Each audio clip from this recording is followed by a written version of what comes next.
नमस्कार, आप देख रहे हैं न्यूज लाइन और मैं हूं फैज आलम फैजी। प्रधानमंत्री नरेंद्र मोदी का अमेरिका दौरा पूरा हो गया है। पीएम ने अमेरिका में कई कार्यक्रमों में हिस्सा लिया। उन्होंने अमेरिकी राष्ट्रपति बराक ओबामा से भी मुलाकात की। इस बैठक में दोनों देशों के बीच कारोबार बढ़ाने को लेकर चर्चा हुई है।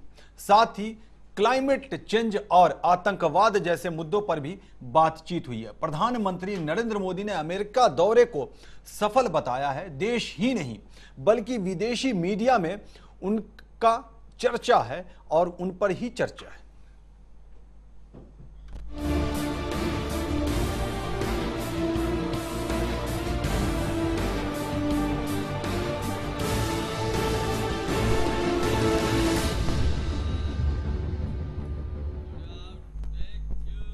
अमेरिकी राष्ट्रपति बराक ओबामा और पीएम नरेंद्र मोदी के बीच राजनीतिक संबंधों को मजबूत करने पर बातचीत हुई और रक्षा मामलों में भागीदारी बढ़ाने पर जोर दिया गया। बराक ओबामा के मुताबिक दो बड़े लोकतंत्र मिलकर दुनिया में बड़ी भूमिका निभा सकते हैं। वहीं प्रधानमंत्री नरेंद्र मोदी ने कहा, आतंकवाद को खत्म करना उनका अहम मुद्दा है। पीएम मोदी के अमेरिकी दौरे के मायने क्या है, इस पर हम खास मेहमानों के साथ चर्चा करेंगे, लेकिन उससे पहले देखते हैं यह खास report.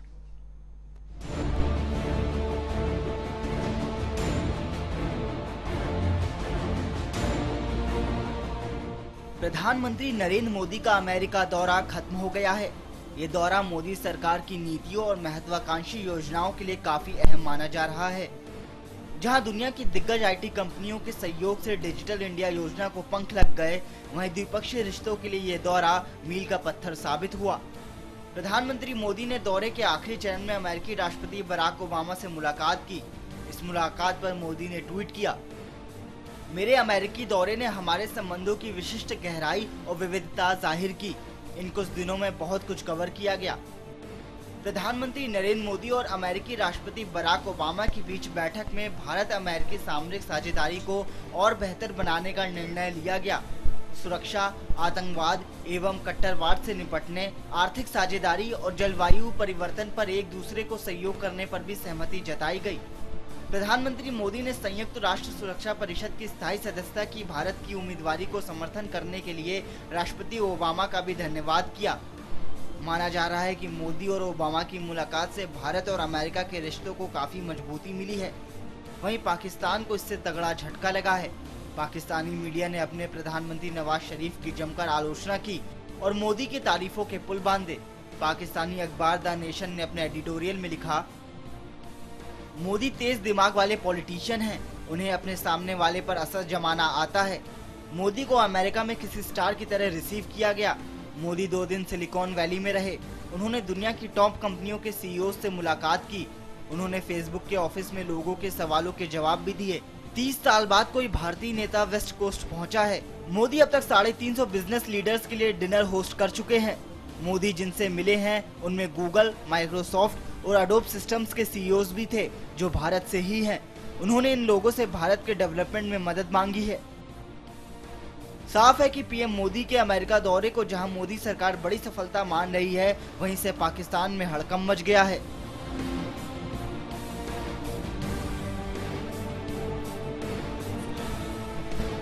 Bureau report, channel 1 news.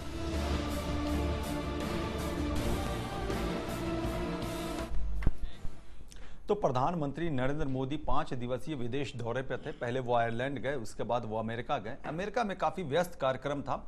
उन्होंने यूएनओ समिट में शिरकत करी और अपनी स्पीच में उन्होंने आतंकवाद का मुद्दा उठाया, क्लाइमेट चेंज का मुद्दा उठाया और बहुत सारे मुद्दों को छूने की कोशिश की। लेकिन सबसे बड़ी बात यह रही कि बराक ओबामा के साथ उनकी मुलाकात वेलिकन सिटी में उन्होंने अपना वक्त गुजारा और जो फेसबुक के सीईओ हैं जुकरबर्ग, उनसे मुलाकात करी। काफी व्यस्त रहा कार्यक्रम, लेकिन यहां समीक्षा भी शुरू हो गई। हालांकि विदेशी मीडिया की अगर बात की जाए तो पीएम मोदी के दौरे को काफी सफल बताया जा रहा है। खुद प्रधानमंत्री नरेंद्र मोदी जब अमेरिका से चले इंडिया के लिए तो उन्होंने कई ट्वीट्स किया और उन्होंने अपनी यात्रा को काफी कामयाब बताया। लेकिन देश की अगर बात की जाए, अंदरूनी राजनीति की बात की जाए, तो उन पे कटाक्ष भी किया जाने लगा। आम आदमी पार्टी के संयोजक और दिल्ली के मुख्यमंत्री अरविंद केजरीवाल ने कटाक्ष किया और उन्होंने कहा कि बाहर जा करके विदेशी कंपनियों के सीईओस के सामने गिड़गिड़ाने से कुछ नहीं होगा। मेक इन इंडिया नहीं बल्कि मेक इंडिया को प्राथमिकता देनी चाहिए। तो दूसरी तरफ कांग्रेस ने कटाक्ष किया, खास करके उन मुद्दों को लेकर के जब जुकरबर्ग ने मुलाकात के दौरान उनकी मां से संबंधित सवाल पूछा था और प्रधानमंत्री नरेंद्र मोदी भावुक हो गए थे। तो ये तमाम मुद्दे अभी हमारे इस चर्चा में शामिल होंगे और हम ये जानने की कोशिश करेंगे, जो हमारे साथ तमाम मेहमान जुड़े हुए हैं, कि आखिर प्रधानमंत्री नरेंद्र मोदी का यह दौरा कितना सफल रहा। पिछले एक साल में प्रधानमंत्री नरेंद्र मोदी ने 3 बार बराक ओबामा से मुलाकात की है। यह बड़ी उपलब्धि बताई जा सकती है। हम रुख करते हैं अपने मेहमानों की तरफ और इस चर्चा को आगे बढ़ाते हैं। सबसे पहले हम चलते हैं जे.आर. शरण के पास, जो वरिष्ठ पत्रकार हैं, निष्पक्ष पत्रकारिता के लिए जाने जाते हैं, निष्पक्ष विश्लेषण के लिए जाने जाते हैं। जे.आर. शरण, आपका बहुत बहुत स्वागत है। कांग्रेस नेता दुष्यंत शर्मा भी हमारे साथ मौजूद हैं। दुष्यंत, आपका भी बहुत बहुत स्वागत है।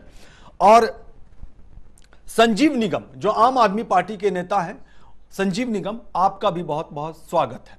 और मुकेश वाजपेयी पर ज्यादा निगाह टिकी होगी। मुकेश वाजपेयी, आपका भी बहुत बहुत स्वागत है। चूंकि आपकी सरकार है, यानी कि बीजेपी की सरकार है केंद्र में, और आप उसी का प्रतिनिधित्व करने के लिए यहां बैठे हैं और प्रधानमंत्री की इसी यात्रा को लेकर के आरोप प्रत्यारोप का भी दौर चल रहा है, विश्लेषण भी चल रहा है। तो क्यों ना मुकेश वाजपेयी के पास ही सीधे चला जाए, मुकेश वाजपेयी से प्रथम प्रतिक्रिया ली जाए। किस रूप में मुकेश वाजपेयी आप प्रधानमंत्री नरेंद्र मोदी की इन यात्राओं को देखते हैं? इन यात्राओं का मतलब यह है कि वो आयरलैंड भी गए थे और अमेरिका भी। देखिए फैजी जी, अभी आपने अपने इंट्रो में एक दिखाया कि मोदी जी जब विदेश में थे, विदेश से आ रहे हैं, तो पाकिस्तानी चैनल तक ने भी उनकी तारीफ करी है कि मोदी जी के अंदर एक क्वालिटी है कि वो अपने सामने वाले को प्रभावित कर लेते हैं। अगर हम इसी यात्रा को नहीं, उनकी जितनी भी अब तक यात्रा हुई हैं, अगर कुल मिला के उसका लब्बो लबाब देखें, तो भारत का जो पिछले 1.25 साल या 1.5 साल में जो विश्व पटल पे जो एक रूप उभरा है, उसको कहना चाहिए कि पूरे भारत की देश के जनता का सर जो है गर्व से ऊंचा उठ जाता है। और ख़ास तौर पर जो विदेश में भारतीय रहते हैं, उनको पहले की अपेक्षा अब कुछ अलग नज़र से देखा जाता है, बड़े सम्मान की नज़र से देखा जाता है। और जी बोले और अगर आप इस पे अभी आएंगे आगे, तो चाहे इस यात्रा में इसको कूटनीतिक तौर पे देखें, सामरिक तौर पे देखें या आर्थिक तौर पे देखें, तीनों विषयों पर मोदी जी की यात्रा सफल यात्रा रही है। कुछ ना कुछ तीनों विषयों में भारत को कुछ ना कुछ मिला है, और जो उम्मीद थी उससे ज्यादा कुछ बढ़ के मिला है। ये आगे जैसे चर्चा होगी जी बिल्कुल, जाहिर से बात चली है तो दूर तलक जाएगी। शिवसेना ने भी कटाक्ष किया है, उस पर भी चर्चा करेंगे। संजीव निगम, आप कैसे देखते हैं? फिर दुष्यंत शर्मा के पास आएंगे।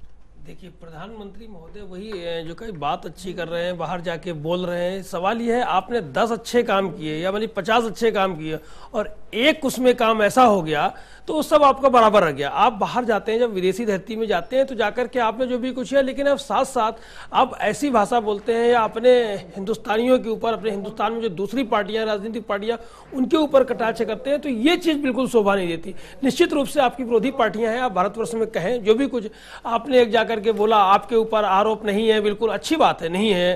लेकिन आपने कहा किसी का बेटा, बेटी, दामाद, वो भी ठीक है। जो लगते हैं आप यहाँ पर आए, उनकी बात लड़ाई यहाँ लड़े, लेकिन आप जाकर के वहाँ क्या मैसेज दे रहे हैं, क्या लोग सुन रहे हैं और क्या लोग समझ रहे हैं, देखने वाली बात है। जैसे ही आपने जो है यात्रा प्रारंभ की आयरलैंड में वहाँ पर भी एक विवादास्पद बयान रहा कि लोगों ने आपका स्वागत किया संस्कृत भाषा में बच्चों ने, तो आपने कहा यही अगर भारतवर्ष में होता तो जो है बवाल हो जाता, बहस हो जाती। तो मुझे ये नहीं समझ में आ रहा है कि जो है अच्छे काम आप कर रहे हैं, साथ में एक ऐसा काम कर देते हैं कि सारा सब मटियामेट हो जाता है, बराबर हो जाता है। और आपने स्वयं भी बताया कि दिल्ली के मुख्यमंत्री जी ने जो बात कही थी कि बाहर जाकर के आप जा रहे हैं, लोगों के सामने दरख्वास्त करते हैं, तो उसके साथ साथ अगर ये अपने हिंदुस्तान को आप मेक इन इंडिया की बजाय जो मेक इंडिया, कुछ ऐसे जो है यहाँ मजबूती वाली बात आप करें, तो ऑटोमेटिक वो लोग स्वयं आएंगे, आकर्षित होंगे। विदेशी जितनी कंपनियां हैं, अच्छे लोग हैं, तो वो लोग आएंगे और यहाँ पर सहयोग करेंगे। तो इन चीज़ों को आप ध्यान नहीं दे रहे हैं। अंदर जब पार्लियामेंट चलती है तो वहाँ पर भी आप कम बोलते हैं, या जिस तरीके की आपने वातावरण देखा हुआ पीछे वाले से सेशन में, तो ये सब बातें कौन देखेगा, कौन समझेगा? आप सिर्फ जो है अच्छी अच्छी बातें करके आ गए, जिसको कहते हैं कि ना लुभावनी बातें करके आ गए, और मिला क्या? अब वो वापस आ रहे हैं, देखिए क्या मिलता है।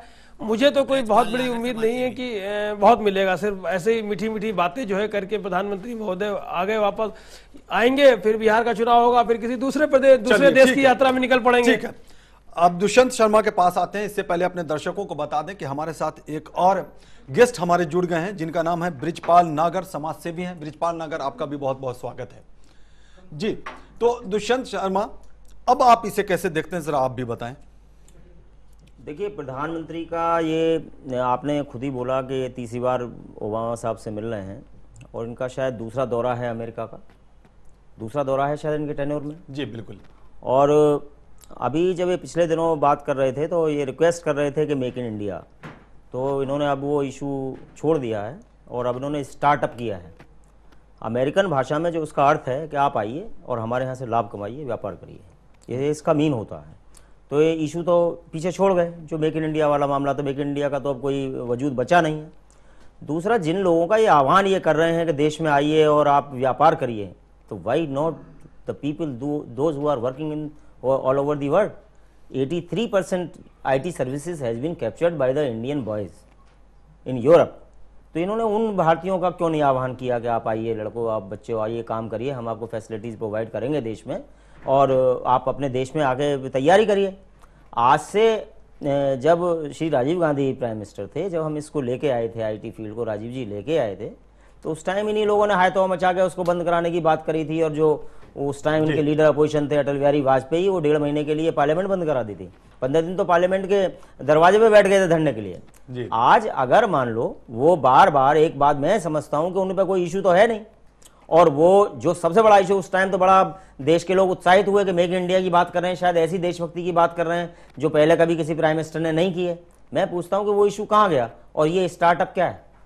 स्टार्टअप का क्या मतलब है, क्या मीन है? जो वहां मैंने, मेरी अभी यहाँ आने से पहले बात हो रही थी, एक जर्नलिस्ट है जो वहीं का सारा देखते हैं, तो उन्होंने मुझे उसका मीन बताया। बोले इसका मीन होता है कि आप आइए, यहाँ व्यापार करिए और यहाँ ज़्यादा प्रॉफिट कमाइए और बेचिए और थोड़ा पैसा लगाइए, ये भी इसका मीन होता है। दूसरी एक और बात, पहली बार देश शर्मसार हुआ इस बात के लिए कि एक इतने बड़े डेमोक्रेटिक कंट्री का प्राइम मिनिस्टर पॉलिसी डिसाइड करने के लिए कॉल पे यूएनओ में बोला। अरे वो कोई संसद थोड़े नहीं है, कोई भारतीय संसद थोड़ी है, या वो वहां की संसद थोड़ी है कि वहां से कोल के रेट्स डिसाइड होंगे और आप तब जाके उसको बेचोगे। दूसरा, आप ये गलतफहमी में है कि आपसे भी ज़्यादा दूसरे कंट्रीज हैं जो सप्लायर हैं, और भी हैं, मलेशिया है, खुद ये अमेरिका भी है, दूसरे और भी कंट्रीज हैं। तो मैं नहीं समझता कि प्राइम मिनिस्टर कब कहाँ क्या बोल रहे हैं, उसका क्या मीन है और उसका देश पे क्या असर जाएगा, और देश के जो नौजवान हैं, जो इंटेलेक्चुअल हैं, जो इंटेलेक्ट है, उस पर क्या असर जाएगा कि हमारा प्राइम मिनिस्टर क्या बोल रहा है। लेकिन तीसरे एक और बात, मैं आपसे एक और बात करता हूं। देखिए, कभी भी ठीक है, कोई आदमी, कोई एजुकेशनिस्ट हो सकता है, कोई इंजीनियर हो सकता है, आप जर्नलिस्ट हैं, आप एंकर हैं, हम लोग समाज सेवी हैं, पार्टियों से जुड़े हुए हैं, तो राजनेता भी आप लोग बोलते हैं कभी कभी, हम लोग फेसेस हैं, समाज के फेस भी हैं हम लोग। लेकिन कभी इमोशनल एक्सप्लॉयटेशन की एक लिमिट होती है। आप कभी चाय वाला कह गए, आप शोषण करते हैं भावनाओं का। खुद ही आप अगर अपना मदर की बात करते हैं, तो विद मदर, तो किसी की भी मदर हो रेस्पेक्टेड है, लेकिन अगर आप खुद बात करके और आप लोगों का भावनात्मक शोषण कर रहे हैं, और अगर आप उसको पब्लिसाइज कर रहे हैं और दूसरी जगह कर रहे हैं, तो आप क्या मतलब दुनिया में क्या मैसेज दे रहे हैं? चलिए ठीक है, हम आगे बढ़ेंगे जब, तो इन सब चीजों पे चर्चा होगी। और भी बहुत सारी बातें हैं, जब कांग्रेस का राजपाट हुआ करता था तब भी बहुत सारी बातें थी, जब उस पर भी आएंगे। मैं छोटी बातें बिल्कुल, इसके छोटा सा एक ही कारण है, खाली विषय से, क्योंकि जो इश्यूज ये लेके आए थे आज से 1.5 साल पहले जब ये आए थे जिस चुनाव में, जो इश्यूज लेके आए थे, उन इश्यूज पे तो ये कुछ कर नहीं सके। अब ऐसे काम करिए जिससे कि लोग उनकी तरफ उनका ध्यान ना जाए और वो वहां से भटक जाएं, विषय से भटक जाएं, क्योंकि कुछ भी डिलीवर करने में नाकामयाब हुए। जी बिल्कुल। चलिए, हम इससे पहले कि जे.आर. शरण के पास आएं और इसका कंक्लूजन देखें, जो अब तक प्रतिक्रियाएं आई हैं, सबसे पहले चलते हैं बृजपाल नागर के पास, उनसे पूछ लेते हैं, समाज सेवी हैं। बृजपाल नागर, आप चूंकि समाज सेवी हैं, समाज सेवा में आप लगे रहते हैं, इसलिए ज्यादा ही आपको इस बात का तजुर्बा होगा, अंदाजा होगा कि प्रधानमंत्री नरेंद्र मोदी की जो ये कोशिशें हैं उसका समाज पर कितना प्रभाव पड़ रहा है, सकारात्मक या नकारात्मक। नहीं, बहुत बढ़िया प्रभाव पड़ रहा है, बहुत ही अच्छा प्रभाव है मोदी जी का, और समाज के लिए काफ़ी अच्छा है। जी बिल्कुल पॉजिटिव देख रहे हैं आप। जी बिल्कुल पॉजिटिव। जी बिल्कुल ठीक है। अब जे आर शरण के पास जाएं। जे आर शरण, आपने सभी को सुना, तमाम जो हमारे मेहमान हैं, बीजेपी और कांग्रेस, संजीव निगम आम आदमी पार्टी और जो समाज सेवी हैं हमारे बृजपाल नागर, सभी को सुना आपने। आप क्या प्रतिक्रिया देंगे इस पर? और ख़ास करके इसमें थोड़ा सा इंक्लूड हम ये करना चाहेंगे कि पिछली भी सरकारों को देखा है आपने, यूपीए 1 यूपीए 2 को भी देखा है, ज़्यादा दूर जाने की ज़रूरत नहीं है। हालांकि 91 में जब एफडीआई का दौर शुरू हुआ था और रेवोल्यूशन लाया गया था तब बहुत सारी बातें थी, लेकिन ये यूपीए 1 यूपीए 2 की सरकारों को देखते हुए और प्रधानमंत्री नरेंद्र मोदी की जो काविशें हैं, कोशिशें हैं, उसको मद्देनजर रखते हुए आप थोड़ा डिफाइन करें। देखिए, मैं दो पॉइंट रखना जी चाहूँगा। बिल्कुल। एक तो जितने भी फॉरेन इन्वेस्टमेंट की बातें होती हैं जी, इसमें 20% भी नहीं आता है। मैं जी। खुद एक बिजनेस जर्नलिस्ट रहा हूँ। जी। FIPB करके एक बोर्ड है, फॉरेन इन्वेस्टमेंट प्रमोशन बोर्ड। जी वहाँ हर महीने क्वार्टरली एक किताब निकलती जी। है, उसमें आप जाइए, लाखों करोड़ों की इन्वेस्टमेंट का आता जी। है, लेकिन ग्राउंड पे देखिए तो उसका 10% भी नहीं आता है। जी ठीक, एक बात ये हुई। चलिए। दूसरी बात ये है जी। कि प्रधानमंत्री जिस तरह इलेक्शन में जुमले यूज करते थे और लोगों को सपने दिखाया करते थे, या उनको जो मैं कहता हूं सपनों का सौदागर, वही वो बन के अमेरिका गए थे। लेकिन अगर आपको याद हो, और जब ओबामा भारत आए थे तो आप याद कीजिए, उन्होंने इस देश के इंडस्ट्रीज को कहा था कि हमारी इकोनॉमी बुरी स्थिति में है, आप हमारे देश में आइए, हमारी इकोनॉमी को सुधार दीजिए। तो जो खुद कटोरा लेके यहाँ मांगने आया हो, उसके द्वार आप कटोरा लेके खड़े हैं, उस कटोरे में आपको क्या मिलेगा और इस देश को आप क्या लेके देंगे, आप क्यों सपना दिखा रहे हैं, क्यों गलतफहमी दिखा रहे हैं? वहाँ की इकोनॉमी खुद डूबी पड़ी है। आज अमेरिका में आप चले जाइए, किसी भी मेगा स्टोर में आपको मेड इन अमेरिका चीजें नहीं मिलेंगी, बट मेड इन चाइना मिलेंगी। आप क्रिएट तो कीजिए। अगर जो प्राइम मिनिस्टर कहते हैं कि मैं गुजराती हूं, हर बार वो कोई भी बात कहते हैं तो कहते हैं मैं गुजराती हूं। अगर आप गुजराती हैं तो गुजराती जब दुकान खोलता है, चाहे वो सोने का हो चाहे हीरे जवाहरात का हो, पहले दुकान अपने सामानों से भरता है, फिर ग्राहक को बुलाता है। पहले ग्राहक को नहीं कहता कि मेरे यहां आओ। इसलिए ये उल्टा प्रोसेस नहीं चलेगा। मेड इन इंडिया, आप इंफ्रास्ट्रक्चर कहाँ है? बिजली नहीं है, पानी नहीं है, रोड नहीं है, इंफ्रास्ट्रक्चर नहीं है। शरण, अगर इन्वेस्टमेंट की अपील की जा रही है प्रधानमंत्री की तरफ से, तो इसमें क्या बुराई है? किसको? जो खुद मर रहा है उसको आप कह रहे हैं मुझे ऑक्सीजन दो? नहीं, आप एक गरीब भिखमंगे के पास जाके कहिए कि मुझे 10 रुपए दो, वो बेचारा कहां से देगा? अमेरिकन इकोनॉमी की क्या हालत है, क्या हम लोग से छुपी हुई है?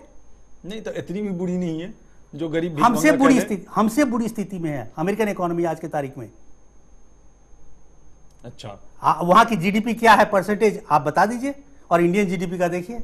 आज हमारी इकोनॉमी बूम नहीं कर रही है, फिर भी इंडियन इकोनॉमी आज अमेरिकन इकोनॉमी से बेटर स्थिति में स्टेबल है। जी जी बिल्कुल स्टेबल तो है। फिर लेकिन अगर अमेरिका से भी निकल करके देखने की कोशिश की जाए तो प्रधानमंत्री ने कई देशों का दौरा किया है, कई देशों में गए हैं वो, और उन्होंने निवेश की बातें करी हैं। तो और दूसरे देशों की इकोनॉमी, आपसी सहयोग, चूंकि अब जो है ये जो वर्ल्ड चल रहा है, ये वर्ल्ड की इकोनॉमी जो चल रही है, एक दूसरे पर डिपेंड करता है, इसमें कहीं कोई दो राय नहीं। तो जब तक सहयोगात्मक तरीका नहीं अपनाया जाएगा, एक दूसरे को सहयोग नहीं दिया जाएगा। नहीं, आपकी आर्गुमेंट टोटली मैं आर्ग्यू नहीं, इस आर्गुमेंट को नहीं लेता, क्योंकि इंडिया, बाकी लोगों के लिए प्रॉब्लम है कि वो मैन्युफैक्चर कर सकते हैं, उनको बेचने के लिए मार्केट नहीं है, इसलिए उनको लोगों पे डिपेंड करता है। हमारा मार्केट इतना बड़ा है, हमारे यहाँ पॉपुलेशन इतनी बड़ी है, हमारे यहाँ लोगों की बाइंग कैपेसिटी इतनी अच्छी है कि हमें दूसरे मार्केट की जरूरत ही नहीं है। आप तो यहाँ के मार्केट के लायक बनाइए ना। आप होंडा गाड़ी लाके यहाँ डालते हैं, आप यहाँ के किसान को बढ़ाने के लिए क्या कर रहे हैं एग्रीकल्चर में? इतने सारे, अगर 50 आप आदमी से मिले, एक मुझे बता दिए जो आके एग्रीकल्चर में इन्वेस्ट करने वाला हो, जो आपकी रीढ़ की हड्डी है इकोनॉमी की। कुछ भी आप कह लीजिए सर्विस सेक्टर के बारे में, लेकिन आज भी आप एक कृषि प्रधान देश ही हैं। आप उस पर तो आपको कुछ बोलना नहीं है। आपको आपके यूपीए 1 यूपीए 2 बोथ में जी फार्मर्स ने सुसाइड किया था, जी। लेकिन परसेंटेज ऑफ सुसाइड फार्मर्स की आज ज्यादा है पिछले 18 महीनों में। प्लीज कोई भी एग्रीकल्चर पे रिपोर्ट पढ़ लीजिए जरा। तो कहाँ है? आप किस चीज के लिए सोच रहे हैं? ये हवा में बोलने से बुनियाद तो तभी पड़ चुकी थी ना, बुनियाद तो तभी पड़ चुकी थी। अगर फार्मर्स की ही बात करें नहीं तो ये भी क्या कर रहे हैं? ये भी 18 महीने में इन्होंने क्या किया है? कितने कितने फॉरेन इन्वेस्टर्स आए हैं इंडिया में? जी बिल्कुल। अब कितने बिलियन डॉलर्स आए हैं? मुकेश वाजपेयी से ही जवाब लिया जाए। मुकेश वाजपेयी क्या कहेंगे, क्या हुआ 18 महीने? जी बिल्कुल, आप हाँ तीन लोगों का जवाब। हाँ जी बिल्कुल। बेहतर यह है कि प्रधानमंत्री की उपलब्धियों के बारे में बता दें आप। हाँ, तो जवाब में वो भी आ जाएंगे जी, वही आ जाए तो बेहतर। हमारे कांग्रेस के मित्र जो हैं, ये तो अपना पूरा राहुल जी की तरह पर्चा लिखा हुआ लाए पूरा, और इन्होंने भाषण दे दिया। संजीव जी ने हमारे प्रधानमंत्री को कह दिया कि भीख मांगने गए हैं। लेकिन जिया सरन जी ने दो बातें अच्छी करी, लेकिन अपनी बातों के इनके विरोधाभास इतना था। इन्होंने कहा हमारे यहाँ मार्केट है, मैन्युफैक्चरिंग नहीं है, इसीलिए तो मोदी जी ने मेक इन इंडिया का नारा दिया है कि आइए बनाइए। देखिए जिया सरन जी, मैं किससे, जिसको देने का औकात नहीं नहीं, है। चलिए ठीक है, मुकेश वाजपेयी को कह अमेरिकन लेंगे, गवर्नमेंट से नहीं उन्होंने अपील करी। उन्होंने अपील करी है वहां के जो वहां के पब्लिक जो कंपनियां चलाते हैं उनको। और आप देखिए कैसे होड़ लगी, 40 सीईओज मिले हैं, एक होड़ लगी हुई है बर्ड में कि हाँ हम सबसे पहले मोदी जी से मिले, मोदी जी हमारे से जरूर मिले, हमारी कंपनी मुकेश वाजपेयी, एक सवाल मैं जोड़ देता हूं, आप जवाब देते रहेंगे। 18 महीने की जो उपलब्धियां रही प्रधानमंत्री की, कई देशों की उन्होंने यात्रा करी है। जयशंकर आपके पास आएंगे, और इस पर सवाल भी खड़े किए जाते रहे कि अभी आपने देखा आरटीआई के जरिए जो आया है वो ये है कि 16 देशों में, इससे पहले अमेरिका आयरलैंड को छोड़ दें तो 16 देशों की यात्रा करी थी प्रधानमंत्री ने, जिसमें 37 करोड़ से ज्यादा खर्च हुए हैं। ये तमाम खर्चों को दरकिनार करें, चले आगे बढ़ें। 18 महीने में कितना इन्वेस्टमेंट इंडिया के अंदर हुआ है, जरा ये बताएं। जायज क्वेश्चन है, और यही दुष्यंत जी के और आपके दोनों का जवाब एक ही चीज में मिल जाएगा। देखिए, सबसे पहले इन्वेस्टर को क्या चाहिए होता है जब वो कहीं इन्वेस्ट करता है या कहीं अपनी फैक्ट्री लगाता है, चाहे मैन्युफैक्चरिंग करता है, उसको चाहिए होता है माहौल। उस तरह का माहौल चाहिए होता है कि उसको कहीं पे दिक्कत ना आए। 16 महीने की अगर हमारी देन है, अगर हमारा जितना भी इन्वेस्टमेंट आ रहा है या जितनी भी कंपनियां आ रही हैं, उनके लिए माहौल बनना सबसे बड़ी, माहौल और विश्वास। उनका विश्वास है कि हमारा पैसा, आप देखिए ना दुबई ने अभी, जिसने कभी तक इन्वेस्ट नहीं करा, कितने हजार करोड़ डॉलर का इन्वेस्ट करने के लिए हामी भरी। मैं धरातल पे तीन कंपनी बता दें जो जी बिल्कुल। साहब आप अपना छोटा सा 2 कमरे का मकान भी बनाएंगे ना, तो एकदम आप जाके बिल्डिंग नहीं बना देंगे। आप पहले उस जगह की सफाई करेंगे, आप देखेंगे वहां पे से मुझे मेरा नक्शा पास होगा या नहीं होगा, अगर नक्शा पास होने में कितना टाइम लगेगा, ये सारी चीजें देखने के बाद आप उसकी फाउंडेशन, आप उसके गड्ढे भरेंगे, उसके बाद फाउंडेशन बनाएंगे, उसके बाद फैक्ट्री बनेगी। 16 महीने में कोई ये नहीं है कि किसी ने आके नोट दे दिए या डॉलर दे दिए, जी लो जी हमने इन्वेस्ट कर दिया। हाँ, माहौल इस तरह का बन गया है, विश्वास इस तरह का पैदा हो गया है, भारत सरकार पे, भारत पे विश्वास इस तरह का पैदा हो गया कि हाँ यहां पे हमारा पैसा डूबेगा नहीं। एक सेकंड, यहां पे हमारा पैसा डूबेगा नहीं, अगर हम यहां पे कुछ करेंगे तो हमें फायदा होगा। बिल्कुल सही कह रहे हैं जिया सरन जी कि हर कोई जो भी आता है वो अपने फायदे के लिए आता है। अगर मोदी जी वहां गए हैं वो भी अपने फायदे के लिए गए हैं। हमारा क्या फायदा होगा अगर कोई कंपनी यहां पे आती है, अगर कुछ सामान का उत्पादन करती है, हमारे यहां बेरोजगारी की कमी होगी, हमारे यहां रोजगार का सृजन होगा, हमारे यहां। दूसरी बात, सबसे बड़ी बात, जब मेक इन इंडिया का जो कॉन्सेप्ट है उसमें जितनी चीजें आज की डेट में हम खरीद रहे हैं दूसरे देशों से, जब जो कि वो वहां पे बनाते हैं तो उसकी लागत ज्यादा आती है। अगर वही चीज वो यहां पे बनाते हैं, उनको मार्केट भी मिलता है और यहां पे बनाने में लागत भी कम आती है, तो वो क्यों नहीं आएंगे? यही चीज समझानी थी और यही चीज समझ में आ चुकी है बाहर के इन्वेस्टरों के लिए। दूसरी एक और बात बताऊं मैं, आप सारी चीजें भूल जाइए, आप जरा दूसरे एक परिदेश पे देखिए, फेसबुक हो चाहे गूगल हो, गूगल ने अपने आप अनाउंस करा 500 स्टेशन में। एक सेकंड जी, एक पॉइंट पे मैं आ रहा हूं, एक पॉइंट पे आ रहा हूं। 500 स्टेशन में हम वाईफाई स्टार्ट करने, देखिए अब बात वही है ना, पेट तो एकदम भर नहीं जाएगा किसी की जेब में। गूगल ने कहा 100 स्टेशन 500 पे तो इसी समय, और एक साल के अंदर 400 और 500 शुरुआत तो 100 ही से होगी। हाँ, पहले शुरुआत 100 से कर रहे हैं वो, और उसके बाद नेक्स्ट ईयर में 400 का और टारगेट है उनका। देखिए जिया सरन जी, कोई आप ये कह दें कि किसी का पेट नहीं भरता, ये सच्ची बात है कि अगर कोई कंपनी आएगी तो उसमें टाइम लगेगा, जिसको विकसित होने में टाइम लगेगा। उसके बाद जब रोजगार का सृजन होगा, जब वहां पे नौकरियां जाएंगी तो पेट भी भरेगा, जरूरतें भी पूरी होंगी, और जो विकास की वो है वो भी बढ़ेगी। फेसबुक और गूगल से किसी का पेट नहीं भरना, एग्जांपल दिया, मैंने सिर्फ एक सॉफ्टवेयर की काम है, कितना मैंने सिर्फ एक एग्जांपल दिया है। आप इससे पहले देखें, जब मोदी जी दौरे पे गए उससे पहले जो चॉपर का जो एग्रीमेंट जो पड़ा हुआ था, जी आ रहे हैं आपके पास, जी बिल्कुल बिल्कुल बिल्कुल कंप्लीट कर लेना। हाँ, जो चॉपर का वो पड़ा हुआ था, दूसरी जल्दी से बता दूं, दूसरी आप देखें कि एक पिछले 1.5 साल में, आप तीसरी मुलाकात बता रहे हैं, 5वीं मुलाकात है मोदी जी की और ओबामा जी की, और जिस तरह से देखा मोदी जी और ओबामा जी मिले हैं, उसी ने सारी कहानी कह दी। एक और पॉइंट मैं इसमें जोड़ दूं कि आज तक 3 या 4 देशों को छोड़ के किसी की ऐसी हिम्मत नहीं होती थी कि यूएन के लिए 70 साल में कुछ नहीं करा, ये इस आवाज को यूएन के सामने बोल सके, अमेरिका में बोल सके और अपनी दावेदारी। क्या हुआ, क्या चीज उन्होंने बोला कि अब तक 70 साल में आतंकवाद का फैसला नहीं कर पाई यूएन कि आतंकवाद गुड कौन सा होता है, अच्छा कौन सा होता है, और फैसला हो गया नहीं, बिल्कुल सोचना शुरू हो गया अमेरिका ने तभी, अमेरिका पाकिस्तान में जाके खुद यूएनएससी में अमेरिका ने तभी भारत की दावेदारी का समर्थन किया। मुकेश से पहले नहीं किया। जी, आपको बहुत मौका मिल गया, जाहिर सी बात है आप अपना पक्ष रखेंगे तो दूसरों को भी मौका मिलना चाहिए। हम दुष्यंत शर्मा के पास आएंगे, उसके बाद जे आर शरण आपके पास आएंगे, क्योंकि आपसे निष्पक्ष विश्लेषण भी चाहिए हमें।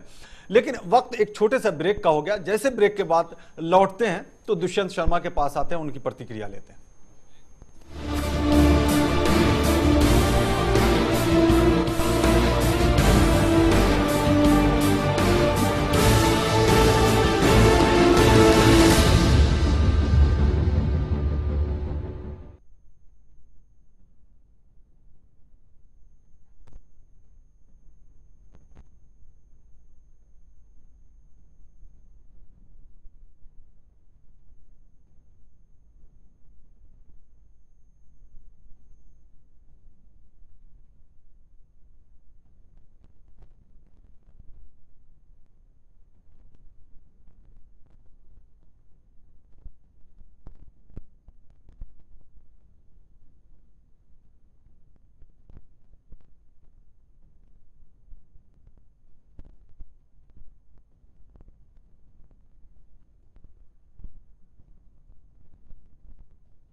ब्रेक के बाद एक बार फिर आपका स्वागत है। तो हम चर्चा कर रहे हैं कि प्रधानमंत्री नरेंद्र मोदी का अमेरिका दौरा कितना कामयाब रहा और कितना सफल रहा।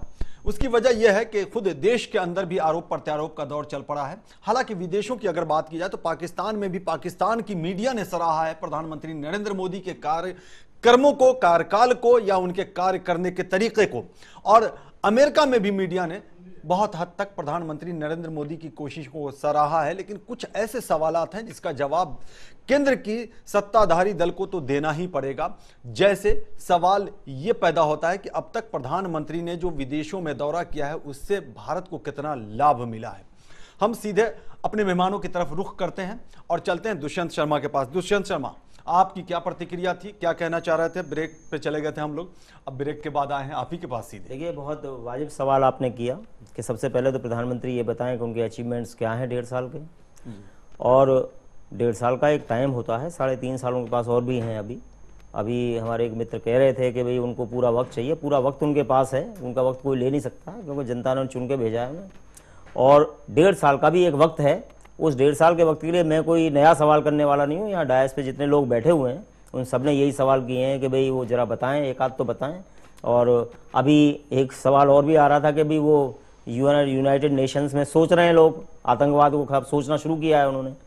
मैं नहीं समझता कि पिछले 70 साल में कभी मतलब देश के सामने ऐसी स्थिति नहीं आई कि आज ही सोच रहे हैं, उससे पहले कभी कोई प्रधानमंत्री ने सोचवाया ना हो। ऐसा कुछ नहीं है। लेकिन हाँ, एक देश के लोगों का ये राइट बनता है कि वो पूछें अपने प्राइम मिनिस्टर से कि उन्होंने क्या किया।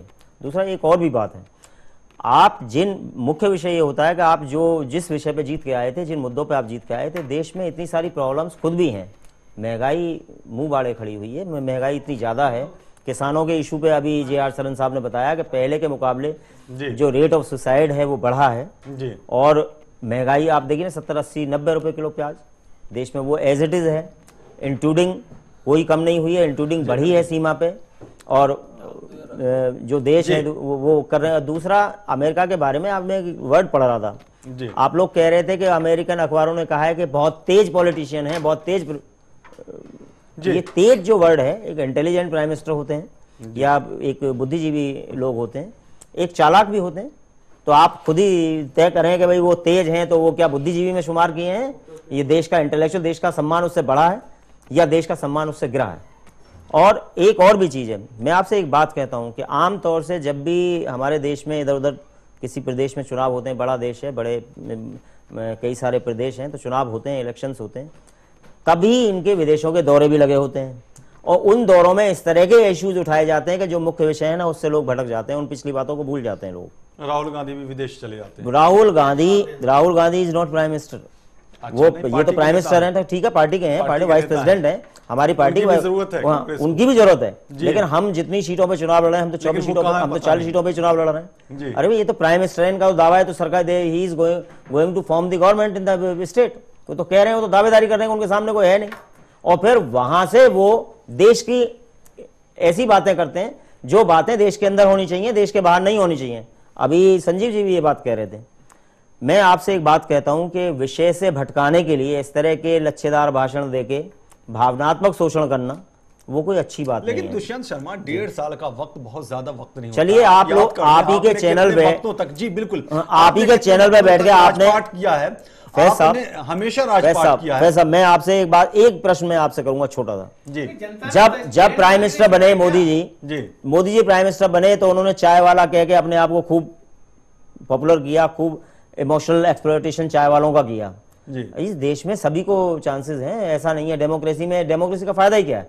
डेमोक्रेसी में सबसे बड़ी जो बात है उसमें हर आदमी को बराबर इक्वल राइट है, कोई भी आदमी अपने आप को प्रूव कर सकता है। अच्छा दूसरा, आज अगर बाय दी नहीं, इसमें एक और चीज है, चाय वाला कहने में कोई दिक्कत नहीं है, चाय वाला कहने में क्या दिक्कत है, लेकिन हकीकत में क्या मोदी चाय बेच रहे हैं या बेच रहे थे? ऐसा तो कुछ भी नहीं हुआ है। हाँ, भावनात्मक शोषण उन लोगों का जरूर हुआ है जो बेचारे चाय बेच रहे हैं, एक मिनट भाई साहब, मैं बीच में बोला नहीं, मैं आपसे ये कह रहा हूं परेशानी हमको नहीं है, परेशानी इस बात को है कि आप ऐसे विषय जो विषय है ही नहीं उनसे भावनात्मक शोषण करके लोगों का मन आप चेंज कर रहे हैं और फिर आप प्रूव आप कर नहीं पाते, तो जब आप प्रूव नहीं कर पाते तो आपको ऐसे विषय नहीं लेने चाहिए। दुष्यंत जी, लेकिन दुष्यंत, अगर प्रधानमंत्री विदेशों का दौरा कर रहे हैं, विदेश जा रहे हैं और इन्वेस्टमेंट की बात कर रहे हैं, सीईओ से मुलाकात कर रहे हैं और अगर भारत में इसकी बुनियाद डाली जा रही है तो इसमें क्या आपत्ति, क्या बुराई? बिल्कुल कोई आपत्ति नहीं है, लेकिन वो अकेले प्राइम मिनिस्टर इस देश के नहीं है जिन्होंने विदेशों में जाके बातें नहीं की हैं या विदेशों से जाके वो कुछ लाए नहीं है। ये 1.5 साल में ये बताएं कि लाए क्या है। अभी जे.आर. शरण साहब ने एक प्रश्न किया था, क्या मैं अधिकारी हूं उस प्रश्न को करने का? उन्होंने कहा मात्र 3 कंपनी ऐसी बताएं जिन्होंने इन्वेस्टमेंट किया हो। आप मुझे साहब आप थोड़ा उस बात से भी ऊपर उठिए जी, बिल्कुल आप एंकर हैं तो आप निष्पक्ष बात करिए, थोड़ा बताइए ना। एक कंपनी मैं नहीं बताऊंगा, मैं तो सवाल आप देखिए कहां से आप ही बताएं, आप पूछ रहे हैं 10 साल का भी आप माध्यम है, आप माध्यम है तो आप पूछ सकते हैं कि वो बताएं 3 कंपनी का। जे.आर. शरण साहब ने पूछा जो आपके एक्सपर्ट हैं, जो उनको राइट है, मैं भी जरा उन्हीं के माध्यम से पूछ रहा हूं आपसे। अरे 1.5 साल में, एक मिनट, अरे वर्ड छोड़िए आप जी, हम क्या करें, चलिए मैं आपसे ये कह रहा था कि आप जरा बताएं इतने टाइम में क्या आपने इन्वेस्टमेंट किया, और आप एक काम भी और भी करें, कम से कम जुबान बंद ना करें लोगों की। आप इस तरह का काम ना करें कि अभी दूसरा कोई बोल ही ना पाए। मैं आपसे एक बात कहता हूं कि क्या देश के लोगों का ये राइट नहीं है कि आपने कहा था कि आप महंगाई को कम करेंगे, रोजगार लाएं, कहां इंक्लूडिंग बंद हुई है? ठीक है, कहां चाइना ने इंक्लूडिंग बंद की है? एक मिनट, मुकेश वाजपेयी आपके पास आएंगे, हम नागर जी के पास भी पहुंचते हैं, लेकिन उससे पहले जरा संजीव निगम से पूछ लें। नागर जी आपके पास आ रहे हैं। संजीव निगम, आपकी पार्टी का क्या, आपके जो मुख्यमंत्री हैं, संयोजक हैं, उन्होंने तो कटाक्ष कर दिया है कि प्रधानमंत्री को गिड़गिड़ाना नहीं चाहिए। इसमें गिड़गिड़ाने की कहां से बात आ गई? अगर आप जा रहे हैं, संबोधित कर रहे हैं, आकर्षित करने की कोशिश कर रहे हैं, आकर्षित करना भी तो कहा सकता है, इसे गिड़गिड़ाने की बात कहां से? देखिए, उन्होंने जो बातें कही है आपको उसमें मैं ये नहीं समझ पा रहा हूँ क्या आपत्ति, बिल्कुल सही बात कही है। वहां पर बाहर जाके क्या है, ये नए ये जिसे आपने देखा होगा ना, यहाँ पर चुनावों के दरमियान वो नई डिक्शनरी जनरेट करते रहते हैं। उन्होंने क्या कहा, अब यहाँ पर चुनाव में जेडीयू के बारे में कुछ बोला था, जनता दल का उत्पीड़न, वहां जाके विदेश में गए, जैम क्या बोला, जैम बोला था ना कल कि जनधन और आधार और मोबाइल, तो आपने जनधन किया, जो भी कुछ किया ये अच्छे, लेकिन वहां पर मैं नहीं समझ पा रहा हूं कि आप विदेशों में जाकर के ये आप काम कर रहे हैं। आपने स्वच्छता अभियान किया, अच्छा किया, वहां जाकर विदेशों में आप जाकर के ये बताएंगे जाकर के। संक्षेप में मुझे ये समझाएं कि अगर प्रधानमंत्री इन्वेस्टर्स से मिल रहे हैं, सीईओ से मिल रहे हैं, गिड़गिड़ाने की बात, गिड़गिड़ाने वाला जो शब्द प्रयोग किया गया है, इसका क्या मतलब हुआ? आपने अगर ये माहौल ऐसा बना दिया हिंदुस्तान में, तो वहां जाने की आवश्यकता नहीं, लाइन यहां लगी रहेगी। इससे पहले कोई प्रधानमंत्री बिल्कुल जाए, बात नहीं करी उन्होंने। भाई यहाँ पर लाइन लगी रहेगी, आप यहाँ नहीं संभाल पाएंगे, आपको वातावरण यहाँ पर पैदा करना चाहिए। तो अभी आपने देखा तमाम सारे ऐसे बिल हैं जो कि पेंडिंग पड़े हुए हैं, लैंड बिल वाला, अगर वो आप कुछ पास करवा ले जाते हैं कोई भी, तो आप यहाँ पर ऐसा माहौल बना देते हैं, लोग भागे चले जाते हैं। यहाँ तो संसद ही नहीं चलने दे रहे हैं विरोधी पार्टियां। ये जिम्मेदारी तो ये आपकी विरोधी पार्टियों के साथ आप इस तरह का वातावरण बनावे। अगर आप यहाँ माहौल बना ले गए तो वहां आपको जाने की आवश्यकता नहीं, वो सारे दौड़ करके आएंगे। पे मेरा सवाल था कि गिड़गिड़ाना कहां से आ गया, ये संजीवनी का आपसे पूछा। आ रहे हैं जी हर्षन, आपके पास आ रहे हैं। बृजपाल नागर, आपने कहा था कि समाज में बड़ा अच्छा रिस्पांस इसका देखा जा रहा है, क्या वाकई इसका फायदा भी नजर आ रहा है समाज में? ठीक है, समाज में जो लोग बसते हैं, रचते हैं, रहते हैं, वो उम्मीद भरी निगाहों से देखते हैं कि उनका फायदा होगा, लेकिन उम्मीद भरी निगाहें अब तक मुंतजिर हैं। क्या वो मुंतजिर या इंतजार खत्म हुआ है? देखिए, हर चीज में टाइम लगता है। मेरा मानना यह है कि देश में पहली बार ऐसा लग रहा है कि कोई प्रधानमंत्री बना है, कोई बात को समझा पा रहा है। इससे पहले नहीं पा रहे। अब से पहले जब से हमने होश संभाला है, जवाहरलाल नेहरू, इंदिरा गांधी, ये सब नाम नहीं, अटल बिहारी वाजपेयी, ये सब नाम बिल्कुल बिल्कुल ठीक है, वो बात अलग है। कुछ ये जो बने हैं मोदी जी प्रधानमंत्री, तो काफी समय बाद ऐसा लगा है, देश को महसूस हुआ है अच्छा कि हाँ भी पहला प्रधानमंत्री बने हैं और वो समझा पा रहे हैं, लोगों को समझ पा रहे हैं। देखिए, हर चीज में टाइम लगता है, कोई भी चीज एकदम से नहीं हो जाती। कोई बीमार व्यक्ति एकदम से सही नहीं हो जाएगा, वो टाइम लगेगा। लेकिन नागर जी, आपको रोकना चाहेंगे, आपने चुनावी सभाओं में भाषण सुना था जब उस वक्त प्रधानमंत्री पद के उम्मीदवार थे नरेंद्र मोदी? तो कितना वक्त लिया था उन्होंने अच्छे दिन लाने के लिए, कहा था भाषण में? ये देखिए, तो राजनीतिक बातें होती हैं। अच्छा, राजनीतिक बातें थी। अच्छा जी, चलिए ठीक है। जय हर्षन, आप मुस्कुरा रहे हैं जी, बताएं जी। आपके पास आते हैं मुकेश वाजपेयी, आपके पास आते हैं जी। आपको निगम जी के शब्दावली पे एतराज था, लेकिन मैं उससे भी एक बुरा शब्द यूज करना, बुरा इसलिए कह रहा हूं कि आपको शायद बुरा लगेगा। मैं तो कह रहा हूं कि अपने प्रधानमंत्री कटोरी लेके भीख मांग रहे थे वहां। आप 350 ऐसे लोगों के सामने खड़े हैं जो वर्ल्ड इंडस्ट्रियलिस्ट हैं, उनसे आप अपने यहाँ क्या मांग रहे हैं? ये हर्षन, क्या इससे पहले कोई प्रधानमंत्री बाहर नहीं गए? एफडीआई इस तरह किसी ने नहीं मांगा, इस तरह किसी ने नहीं मांगा, इस तरह किसी ने नहीं मांगा, इस तरह किसी ने नहीं मांगा, मैं दावा कर सकता हूं। और ये जो पीआर एक्सरसाइज करते हैं, हर जगह जाके हम इंडियन से मिल रहे हैं, ये पीआर एक्सरसाइज है, ये दुनिया को बेवकूफ आपने देखा होगा कि जब मनमोहन सिंह फाइनेंस मिनिस्टर थे नरसिम्हा राव के जमाने में, इस तरह किसी ने दरवाजा खुला नहीं खुला था, खुला था, लेकिन इस तरह कोई जाके कटोरी लेके नहीं खड़ा था। वो भी अमेरिका के दरवाजे पे, जो खुद दूसरे से भीख मांग रहा है कि आके मेरी इकोनॉमी ठीक करो, उससे आप जाके भीख मांग रहे हो। धिक्कार है ऐसे प्रधानमंत्री को। मैं कम से कम नहीं सपोर्ट करता ऐसे प्रधानमंत्री को। मैं नहीं सपोर्ट करता। मुझे गूगल नहीं चाहिए, मुझे गूगल नहीं चाहिए, मुझे फेसबुक नहीं चाहिए। मेरे देश के किसान के लिए क्या है? 18 महीने में 3 क्रॉप किसान निकाला दिया। नहीं, एक सेकंड, इस देश का किसान 18 महीने में 3 क्रॉप निकाला है। आप कहते हैं मुझे वक्त चाहिए? कितना किसान को और मारने के बाद इनको होश आएगा कि किसान के लिए मुझे करना है? पहले भी मरते रहे, पहले भी मरते, तो अब भी मरते रहे, तो फर्क क्या है? फिर कांग्रेस और भाजपा में फर्क क्या है जी? फिर कांग्रेस और भाजपा में फर्क, कांग्रेस भाजपा एक। चलिए, ऑब्वियसली किसान के मामले में तो दोनों की नहीं। बड़ी अच्छी बात कह दी, कांग्रेस बीजेपी एक। जी मुकेश वाजपेयी, आप कहें तब दुष्यंत शर्मा से पूछते हैं। बड़े आदर से और बड़े सम्मान से जिया जी से कहूंगा, जयशरण जी से कहूंगा कि इस शब्द का उपयोग ना करें।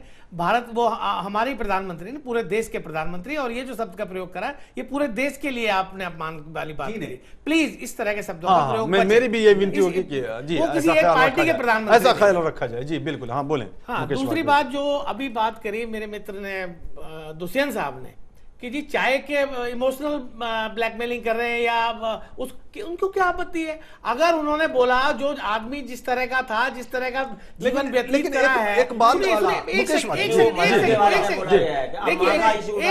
सेकंड, दौरान ट्रेनों में चाय बेचने वाले ने कहा दिया कि ऐसा कोई व्यक्ति, एक सेकंड मैं देखिए, अगर अभी इससे पहले दुष्यंत जी ने बोला कि इतना लोग बाहर गए, राजीव जी की देन थी, IT सेक्टर में हमारे 80% इंडियन है, बिल्कुल सही कहा।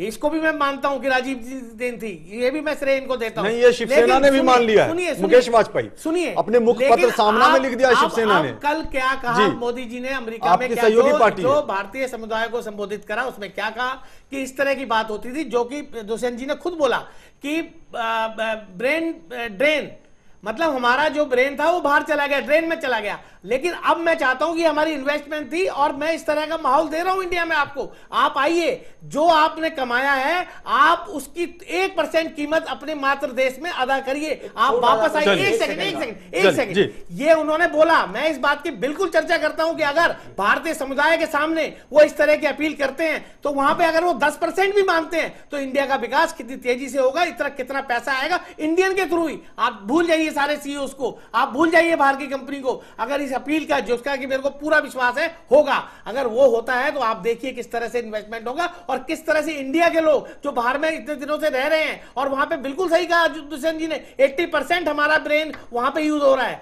अगर उसमें से 10% भी वापस आया, 1% भी अगर वापस उन्होंने कुछ इन्वेस्ट करा तो हमारे देश का दूसरी बात इन्होंने कही 16 महीने में क्या करा ये बता दें। अरे हमारे को 5 साल के लिए चुना है और मोदी जी ने शपथ लेते हुए कहा था कि हर बार जब भी चुनाव आएंगे मैं रिपोर्ट कार्ड दूंगा, 5 साल बाद चुनाव आएंगे, आप भी देख लीजिए, पूरी देश की जनता को दिखाएंगे कि हमने ये काम किए इसलिए हमें दोबारा चुना जाए। आपकी तरह से नहीं कि 10 साल बाद सिर्फ घोटाले करे उसके बाद कुछ नहीं करा। हम जो काम करेंगे 5 साल बाद बिल्कुल जवाबदारी हमारी जनता के प्रति, हम देंगे अपना जवाब। शिवसेना के बारे में क्या कहेंगे जिन्होंने एतराज किया है?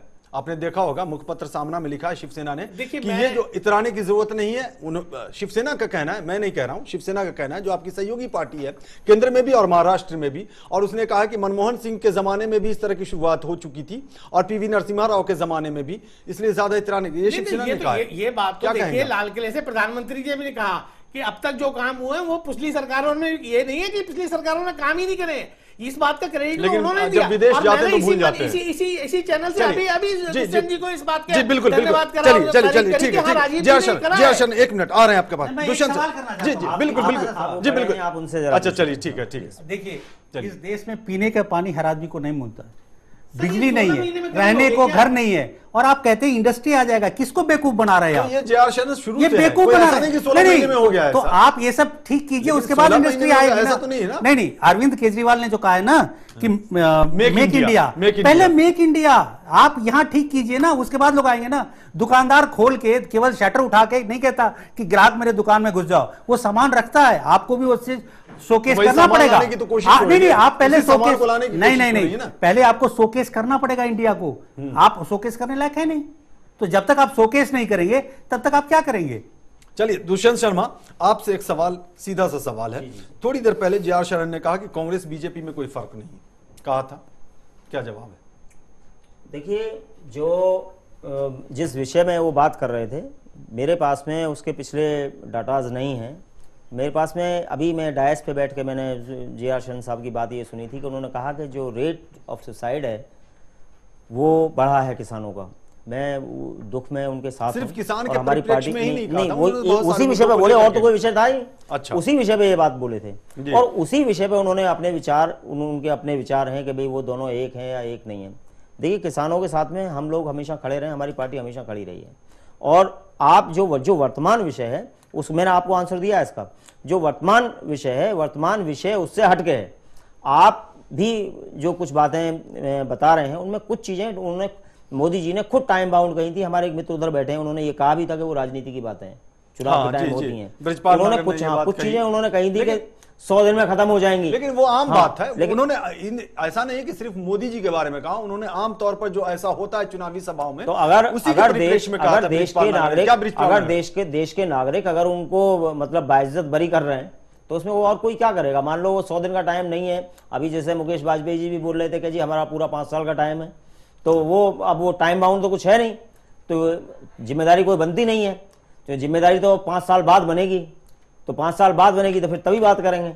लेकिन फिर भी आप कम से कम, मैं इस बात को व्यक्तिगत भी कह रहा हूँ, हमारी पार्टी भी इस बात को कह रही है कि वो जो ज्यादातर चाहे, वो आज तक कभी ऐसा नहीं हुआ कि देश का प्राइम मिनिस्टर या देश का कोई मिनिस्टर या देश का राष्ट्रपति देश की बातों को लेके विदेशों में बोला हो और परिवारवाद में बोला हो दुष्यंत अटल बिहारी वाजपेयी जी भी प्राइम मिनिस्टर रहे हैं जी, बिल्कुल। इनकी पार्टी के भी प्राइम मिनिस्टर रहे हैं जी, जी। और भी पार्टीज रहे हैं। उन्होंने देश की गरिमा को वहां घटाया नहीं है, देश की गरिमा को बढ़ाई है। लेकिन- पहला प्राइम मिनिस्टर लेकिन है दुष्यंत- जो देश की बातों को विदेश में बोलना है।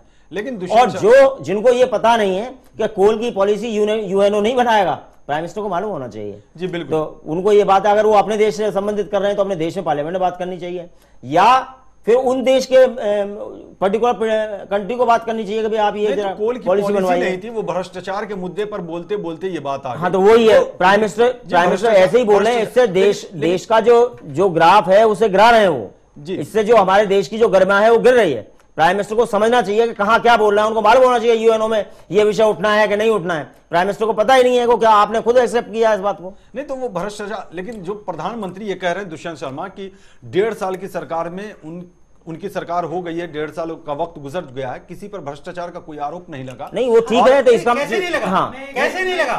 वो खुद कह रहे हैं, प्रधानमंत्री कह रहे हैं, प्रधानमंत्री कह रहे हैं। राजस्थान है, मध्य प्रदेश है। मध्य प्रदेश में क्या हुआ? आप कैसे बोलेंगे? मैं- और सेंटर में सुषमा स्वराज हैं, केंद्र में सुषमा स्वराज बैठी हुई हैं, आप बताइए ना। और वो महाराष्ट्र में वो एक और है मुंडे साहब की बेटी, उनका नाम आया पंकजा मुंडे, उनका नाम क्या, आप कैसे कहते नहीं, हैं? चलिए, ठीक। लेकिन चलिए, अभी क्या है, अभी उनमें थोड़ा इस बात का है कि भाई हमारे पास 3.5 साल का टाइम है, इसे सुनने को राजी नहीं है, और बहुमत उनके पास सही है। ब्रिजपाल नागर के पास चलते हैं, चूंकि काफी देर से खामोश है। ब्रिजपाल नागर, पिछली सरकारों में और अभी की सरकारों में आप क्या फर्क देख रहे हैं? अभी की सरकार और पिछली सरकारों में आप क्या फर्क नजर आ रहा है आपको? फर्क है, काफी फर्क है। क्या?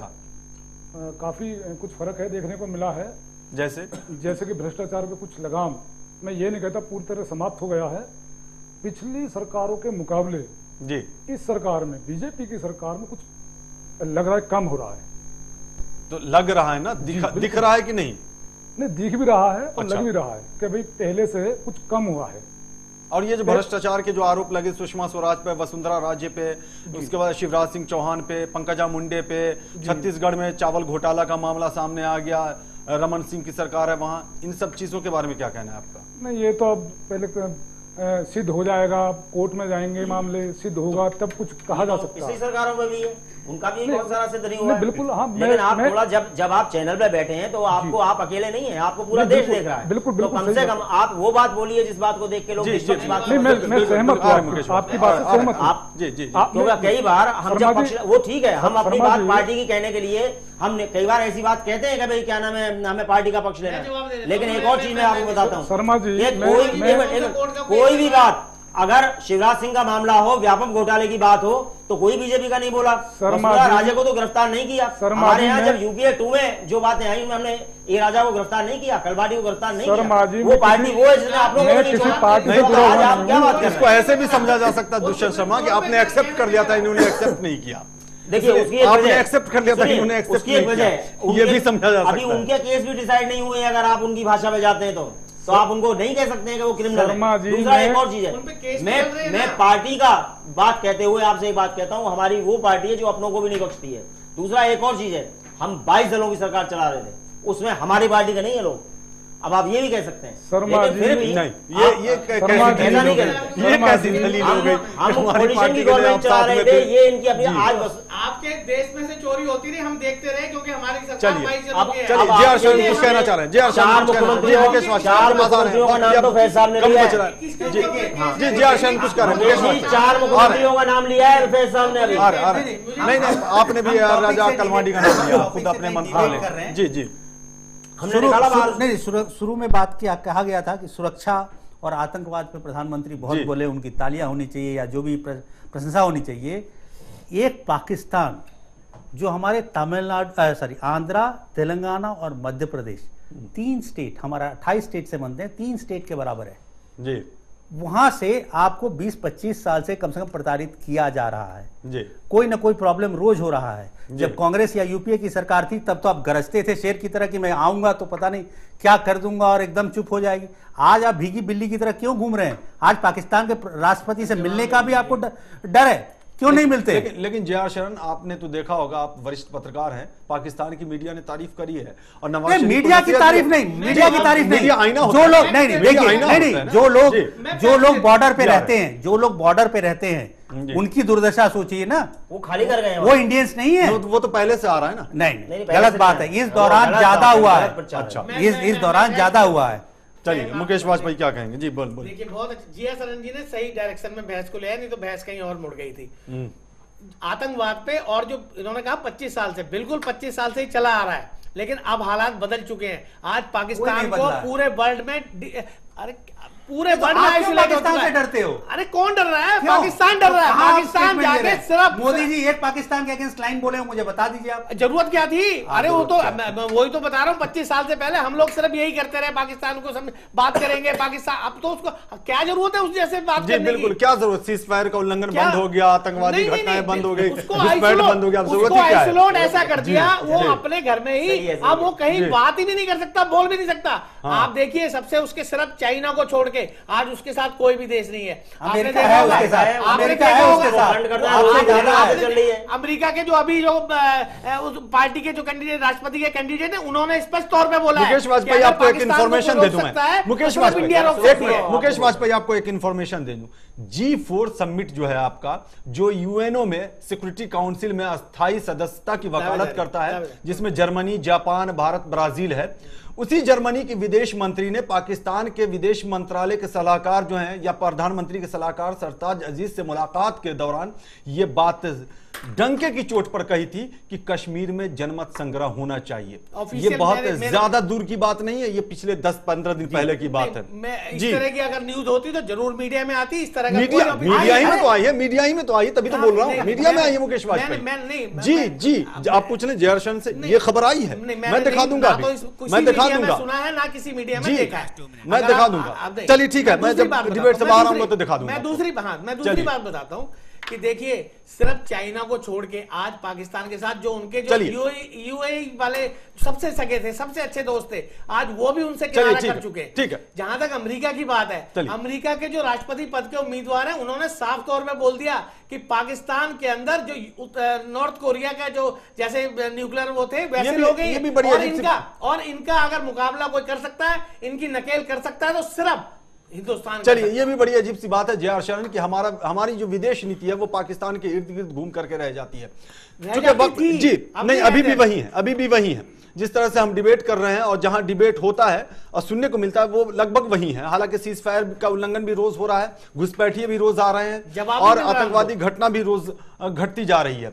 फौजी भी हमारे शहीद हुए। जी बिल्कुल, सिपाही भी हमारे। कौन सी आप बताइए ना, आतंकवादी लेकिन दूसरा पहलू आगे नहीं बढ़ पा रहे। जी बिल्कुल, लेकिन दूसरा पहलू भी मैंने आपके पक्ष में बयान कर दिया था कि पाकिस्तान की मीडिया ने तारीफ भी की है प्रधानमंत्री नरेंद्र मोदी की। वक्त चूंकि हमारे पास बहुत कम है, संक्षेप में चाहेंगे कि आप लोग अंतिम टिप्पणी दीजिए। जी संजीव निगम, विदेश में जाकर के क्या कहते हैं कि 16 महीने की सरकार में हमने क्या उपलब्धियां की हैं, हमको 15 दिन लगेगा बताने में। साहब 5 दिन का दौरा है, अब आप यहां तो रहते हैं, यहां 15 दिन में आपको 2-2 घंटे इतना काम कर लिया कि 15 दिन लगेगा।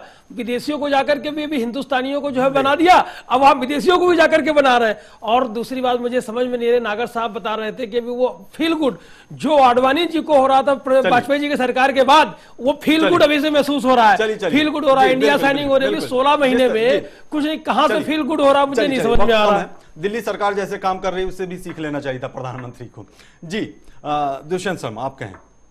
देखिए प्रधानमंत्री जी का जो दौरा अमेरिका का है उससे देश की गरिमा को ठेस पहुंची है, और जो अब तक दौरे हुए हैं उनसे ही कोई फायदा नहीं हुआ है। इवन जो डायस पे बैठे हुए बड़े सीनियर वरिष्ठ एक जर्नलिस्ट हैं तो जे.आर. शरण साहब, उन्होंने खुद ये बात कही है कि भाई वो 3 कंपनियों के नाम बताएं जो इन्वेस्टमेंट कर रही हैं। तो ये सिवा देश के लोगों को गुमराह करना और विषय से भटकाने के अलावा दूसरी कोई कवायद नहीं है, कोई अचीवमेंट नहीं है, और पूरी तरह हारी हुई सरकार इस तरह के वार्तालाप करती है। 30 सेकंड में 3 कंपनी का नाम बता दे, 30 सेकंड में। 30 सेकंड में देश की जनता अपने सिर्फ 2 विरोधी पार्टियों को छोड़ दीजिए, देश की जनता अपने को गर्वित महसूस कर रही है। उसका सर जो है गर्म से नीचा हुआ है। आप पाकिस्तान और हमारे विरोधी दलों को छोड़ दीजिए, विरोधी दलों पाकिस्तान को छोड़ दीजिए, बाकी सब वक्त तब जे.आर. शरण के पास आए 30 सेकंड में। बृजपाल नागर, क्या उम्मीद देख रहे हैं आप भविष्य में? ये है कि जब तक कोई कानून नहीं बन पाएगा ना तो आतंकवाद की कोई समस्या हल हो पाएगी।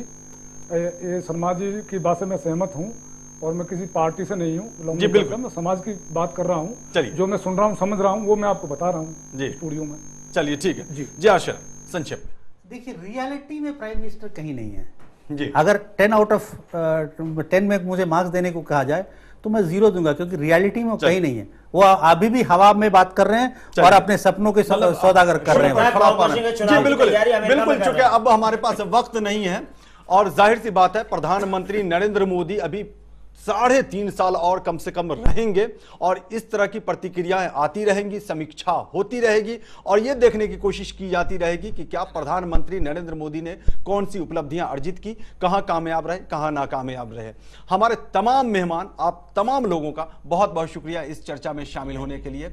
न्यूज़ लाइन में बस इतना ही, नमस्कार।